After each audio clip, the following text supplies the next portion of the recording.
सुनो मेरे रसूल पाक का तरीका। नबी पाक सल्लल्लाहु अलैहि वसल्लम के प्यारे सहाबी हुजूर सैयद आलम सल्लल्लाहु ताला अलैहि वसल्लम के चचाजाद हजरत अब्दुल्लाह इब्न अब्बास, जिनको मेरे नबी पाक ने दुआ दी थी कि अल्लाह तुझे दीन की समझ अता फरमाए।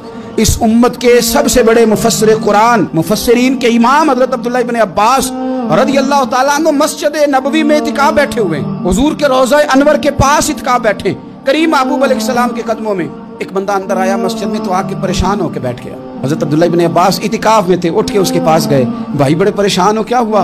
तो बंदा रो पड़ा, कहने लगा मुझे साहिबे मज़ार की इज्जत की कसम, मुझे हुजूर सैयद आलम की हुर्मत की कसम, मेरे जिम्मे एक बंदे का हक आता है, मैंने कर्ज देना है पर मैं मजबूर हूँ, मैं दे नहीं सकता, मैं तकलीफ में हूँ, कोई नहीं है जो मदद करे, कोई नहीं है जो साथ चले, मैं देना चाहता हूँ पर दे नहीं पा रहा, मजबूर हूँ। वो तेरी आंखों या संग मलामत की चुभन, कौन पहुंचा है मेरे दर्द की गहराई तक, दर्द की गहराई तक। और दौरे शोहरत में तो यारों ने किया याद बहुत, साथ आया ना कोई कूचे रुसवाई तक, सारी उम्र ही आटा गुद है, लखा कीते नहीं पेड़े, अब वक्त आया ही थे मोहम्मद बख्शा, कोई नहीं हो बैठा नेड़े। अब कौन पूछता है, कोई करीब नहीं।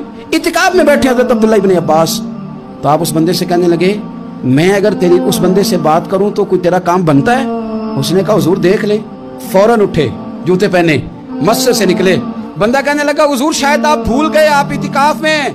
तो हज़रत अब्दुल्लाह इब्न अब्बास की आंखों में आंसू आ गए, फरमाया भूला नहीं, मुझे याद है, पर मैंने ना ज्यादा लंबा अरसा नहीं हुआ, बात करते करते रो पड़े।